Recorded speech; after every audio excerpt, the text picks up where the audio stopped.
This is Revathi. Welcome back to అందమైన కథల పొదరిల్లు. ప్రియమైన రాక్షసి ఎపిసోడ్ నంబర్ 77. తన ప్రేమ గురించి విని గౌతమి తల్లిదండ్రులు షాక్. అక్కడికి అశ్విన్ ఎంట్రీ. కథలోకి వెళ్ళబోయే ముందు దయచేసి వీడియోకి ఒక లైక్ ఇవ్వండి. అలాగే హైప్ ఇచ్చి వీడియోని సపోర్ట్ చేయండి. మన స్టోరీస్ నచ్చినట్టయితే దయచేసి ఛానల్ని షేర్ చేయండి. ఇక కథలోకి వెళ్ళిపోదాం. నా అభిప్రాయం సూటిగా చెప్తున్నాను. మీరు చూస్తున్న సంబంధం నాకు ఇష్టం లేదు. దానికి కారణం బావ కంపెనీలో పనిచేస్తున్న దీపక్ని నేను ప్రేమిస్తున్నాను అని అంటుంది గౌతమి. ప్రేమిస్తున్నాను అనగానే సుదర్శన్ కూతురి వైపు కోపంగా చూస్తూ దీపక్నా, అతనెవరు అని అడుగుతాడు. అదే నానా, ఇంతకుముందు ఆనందితో పెళ్లి కుదిరింది కదా, ఆ దీపక్ అని చెప్తుంది. అతనాని తెలియగానే సుదర్శన్ కోపం ఇంకాస్త పెరుగుతూ, నీకేమైనా పిచ్చి పట్టిందా గౌతమి? మన స్టేటస్ ఎక్కడా, ఆ దీపక్ ఎక్కడా? కోటేశ్వర సంబంధం చూస్తుంటే అది కాదని మీ బావ దగ్గర జీతానికి పనిచేసే దీపక్ని పెళ్లి చేసుకుంటానంటావేంటి అంటూ కోప్పడతాడు. దీపక్ అంటే నాకు చాలా ఇష్టం నానా అంటుంది గౌతమి. తెలివి తక్కువ దానిలాగా మాట్లాడుకు గౌతమి.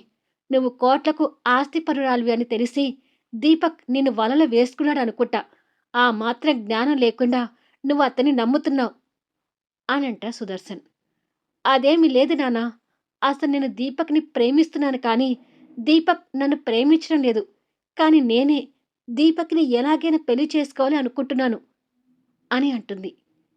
ఏంటే, నీ కూతురు ఇష్టం వచ్చినట్టుగా మాట్లాడుతుంది అంటూ సుదర్శన్ భార్య మీద సీరియస్ అవుతాడు.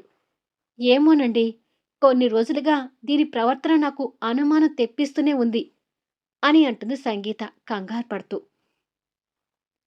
పిచ్చి పిచ్చి నిర్ణయాలు తీసుకుని నీ జీవితాన్ని పాడు చేసుకోకు గౌతమి. మారు మాట్లాడకుండా నేను తెచ్చిన సంబంధాన్ని ఒప్పుకో అంటూ కూతుర్ని ఫోర్స్ చేస్తాడు. తనకి ఇష్టం లేదని చెప్తున్నప్పుడు ఎందుకు మావయ్య తనని బలవంతం చేస్తున్నారు అంటూ అశ్విన్ అక్కడికొస్తాడు. అశ్విని చూడగానే గౌతమి కాస్త ధైర్యం తెచ్చుకొని, నువ్వైనా మా అమ్మా నాన్నకి నచ్చ చెప్పు బావా అని అంటుంది.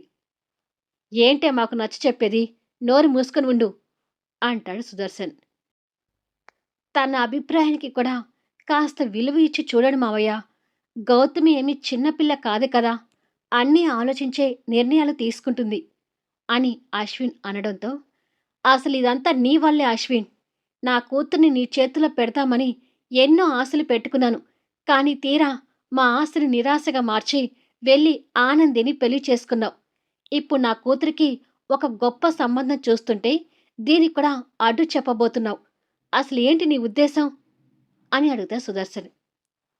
గౌతమి సంతోషంగా ఉండాలనేదే నా ఉద్దేశం మావయ్య.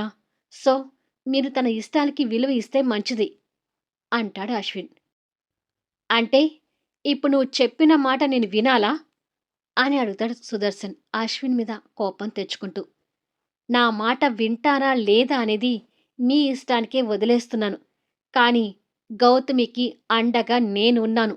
తనకి ఇష్టమైన వ్యక్తితో పెళ్లి చేస్తానని గౌతమికి మాట ఇచ్చాను. కేవలం అది చెప్పి వెళ్దామని వచ్చాను. గౌతమి ఇష్టానికి వ్యతిరేకంగా ఏదైనా జరిగితే మాత్రం నేను ఊరుకోను మావయ్య అంటూ డిమాండ్గా మాట్లాడతాడు. అశ్విన్ సీరియస్ అయ్యేసరికి సుదర్శన్ భయంతో కాస్త తగ్గుతాడు. అదేంటి అశ్విన్ అలా మాట్లాడుతున్నావు? ఆ దీపక్కి గౌతమి అంటే ఇష్టం లేదంట కదా. తనంటే ఇష్టం లేని వ్యక్తిని పెళ్లి చేసుకుని ఎలా సంతోషంగా ఉంటుంది అని అడుగుతుంది సంగీత. ఆ విషయాలన్నీ ఆల్రెడీ నేను గౌతమితో మాట్లాడాను అత్తయ్య. తన నిర్ణయాలని తెలుసుకొని తన పెళ్లి దీపక్తో జరిపిస్తానని మాట ఇచ్చాను.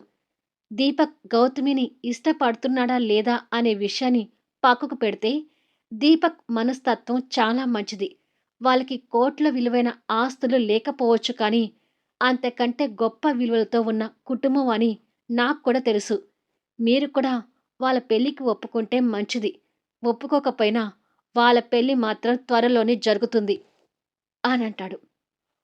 అశ్విన్ నిర్ణయాలు తీసుకుంటే ఎంతవరకైనా తెగించి వాటికి కట్టుబడి ఉంటాడు అని సుదర్శన్కు తెలుసు కాబట్టి అశ్విన్ మాటలకు కంగారు పడుతుంటాడు. Don't worry Gautami. ఇక మావయ్య నిన్ను ఫోర్స్ చేయడు.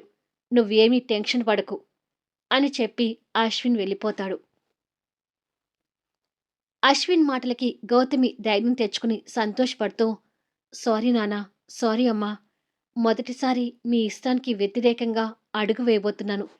కానీ దీపక్‌తో నా లైఫ్ బాగుంటుందనే ఆశ మాత్రం నాకు ఉంది అని చెప్పి తన రూమ్‌లోకి వెళ్ళిపోతుంది. ఆ అబ్బాయి మంచివాడని అంటున్నారు కదండీ! మనం కూడా ఈ పెళ్ళికి ఒప్పుకుందాం అని అంటుంది సంగీత. చాలే నోర్మై అంటూ భార్యని కసిరించి సుదర్శన్ కోపంగా వెళ్ళిపోతాడు. శిరీష హాస్పిటల్‌కి వెళ్లి కార్డియాలజిస్ట్ డిపార్ట్‌మెంట్‌లో తనతో వర్క్ చేసే డాక్టర్స్‌ని పరిచయం చేసుకొని మాట్లాడుతూ ఉంటుంది. ఒక అటెండర్ శిరీష దగ్గరికొచ్చి, మేడం, మిమ్మల్ని జితేంద్ర సార్ రమ్మంటున్నారు అని చెప్తాడు. ఓకే అని ఎక్స్‌క్యూజ్ మీ అని తోటి డాక్టర్స్‌కి చెప్పి జితేంద్ర క్యాబిన్‌లోకి వెళ్లి, హాయ్ జితేంద్ర అని అంటుంది. జితేంద్ర ఒక పేషెంట్‌కి సంబంధించిన కేస్ షీట్ చూస్తూ, హాయ్, ప్లీజ్ బీ సీటెడ్ అంటూ తనకి చైర్ చూపిస్తాడు. శిరీష కూర్చోగానే, మరి కాసేపట్లో ఈ పేషెంట్‌కి బైపాస్ సర్జరీ చేయబోతున్నా శిరీష. ఒకసారి పేషెంట్ హెల్త్ రిపోర్ట్ చూస్తావేమోనని నిన్ను రమ్మన్నాను అంటూ పేషెంట్‌కి సంబంధించిన హెల్త్ రిపోర్ట్స్ ఫైల్ తన ముందు పెడతాడు. శిరీష ఆ ఫైల్ చూస్తుంటే జితేంద్ర తన వైపు చూస్తూ చూపు తిప్పుకోలేకపోతుంటాడు. శిరీష పేషెంట్ డీటెయిల్స్ అన్నీ చూసి, పేషెంట్‌కి బీపీ, షుగర్, బ్లడ్ పర్సెంట్ అన్నీ నార్మల్‌గా ఉన్నాయి కాబట్టి సర్జరీలో ఎలాంటి ప్రాబ్లమ్ రాకపోవచ్చు కదా అని అడుగుతుంది. ఎస్ శిరీష, ఫస్ట్ రోజే నిన్ను ఆపరేషన్‌లో జాయిన్ అవ్వమనటానికి నీకేమైనా ఇబ్బందిగా ఉందా అని అడుగుతాడు. నథింగ్. అలా అనుకుంటే అసలు నేను డాక్టర్‌ని కాకపోయేదాన్ని అని అంటుంది నవ్వుతూ. గుడ్ అని చెప్పి జితేంద్ర ఫోన్ చేసి 2 కాఫీ అని చెప్తాడు. కాసేపట్లో టేబుల్ మీదకి కాఫీ వస్తే ఇద్దరూ మాట్లాడుకుంటూ నవ్వుతూ కాఫీ తాగుతుంటారు. అదే సమయంలో చైతన్య, దీపక్ ఓ నిర్మానుష ప్రదేశంలో కలుస్తారు. నాకు ఆఫీస్ టైం అవుతుంది చైతన్య. దేనికి రమ్మన్నావో చెప్పు అని అంటాడు దీపక్. వెళ్దూలే నీ బోడి ఆఫీస్‌కి. అశ్విన్ గాడి మీద పగ తీర్చుకునే సమయం వచ్చింది. వాడి చెల్లెలు ఇక్కడికి వచ్చింది కాబట్టి తన్ని ఎలాగైనా నా లైన్‌లో పెట్టాలి. ఆ అమ్మాయిల్ని పడేయటం, ప్రేమించటం నాకు తెలీదు. ప్రేమించటంలో నీకు అనుభవం ఉంది కాబట్టి నాకేమైనా సలహాలు ఇస్తావేమోనని నిన్ను రమ్మన్నాను అంటాడు చైతన్య. హ్మ్. ఇల్లు కాలి ఒకడు ఏడుస్తుంటే చుట్ట కాల్చుకుంటాను, నిప్పివ్వు అన్నాడట ఇంకొకడు. అలా ఉంది నీ వ్యవహారం అంటూ చిరాకు పడుతుంటాడు దీపక్. అది కాదు దీపక్. నువ్వు ప్రేమించిన ఆనందిని ఆ అశ్విన్ గాడు ఎగరేసుకొని పోతే ఆ అశ్విన్ మీద నీకు కోపం రావట్లేదా అని అడుగుతాడు చైతన్య. పీకల దాకా కోపం ఉంది. కానీ ఆనందిని పెళ్లి చేసుకునే లక్ నాకు లేదనుకొని సైలెంట్‌గా ఉండిపోతున్నాను అని అంటాడు దీపక్. నువ్వు సైలెంట్‌గా ఉంటావేమో కానీ నేనలా ఉండలేనురా. ఆ అశ్విన్ గాడు నా చెల్లెల్ని పెళ్లి చేసుకొని ఎలా పని మనిషిని చేశాడో అలా ఆ అశ్విన్ గాడి చెల్లెలు శిరీషని పెళ్లి చేసుకొని నేను అంతకంటే ఎక్కువ తనని పని మనిషిని చేయాలి. దానికి నీ సహాయం కావాలి అంటాడు చైతన్య. బాబు చైతన్య, ఇలాంటి వాటిలో నన్ను ఇరికించకు.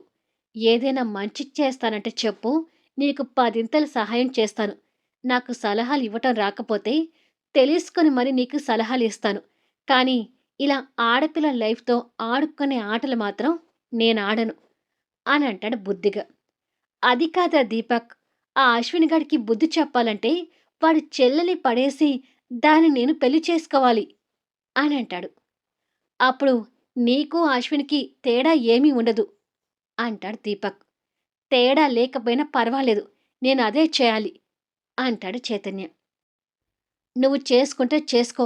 నన్ను మాత్రం ఇన్వాల్వ్ చేయకు. నాకు ఆఫీస్ టైం అవుతుంది. నేను వెళ్ళాలి అని చెప్పి దీపక్ బైక్ స్టార్ట్ చేస్తుంటే, ఒరేయ్ మిత్రద్రోహి! నన్ను అన్యాయం చేసి వెళ్ళకురా.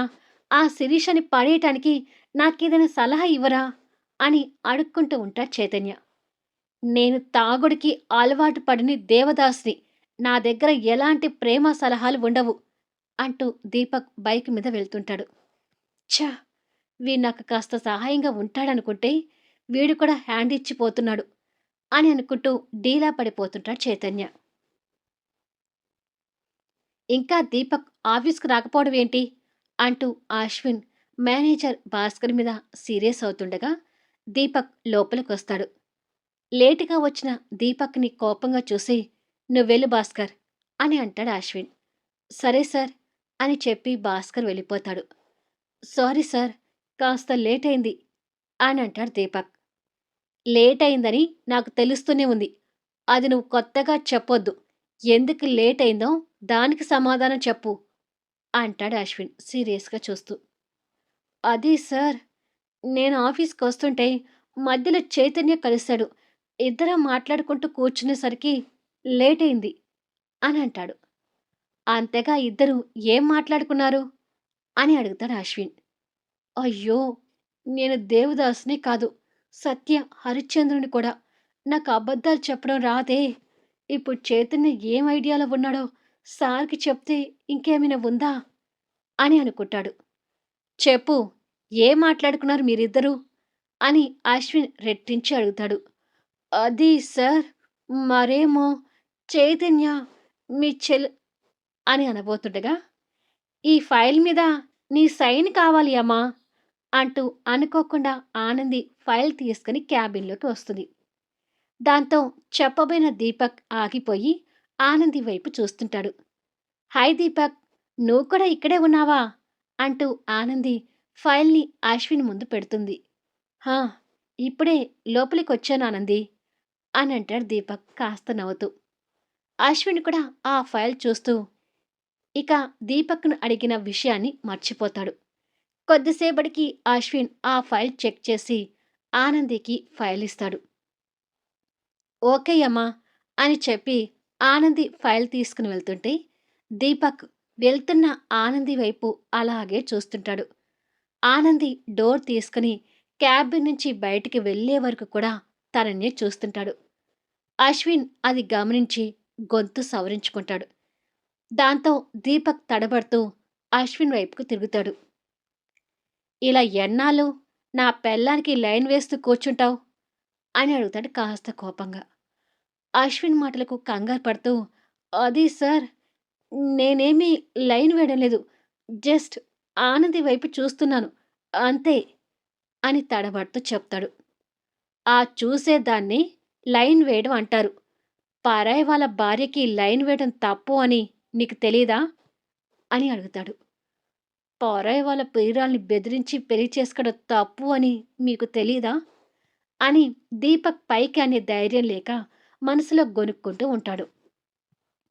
దీపక్ ఏమనుకుంటున్నాడో అశ్విని గ్రహించి చైర్లో నుంచి లేచి దీపక్‌కి ఎదురుగా వచ్చి నిలబడి ఒక చేయిని టేబుల్ మీద పెట్టి దీపక్‌ని ఓరగా చూస్తూ, "గౌతమి నిన్ను ప్రేమిస్తుంది కదా!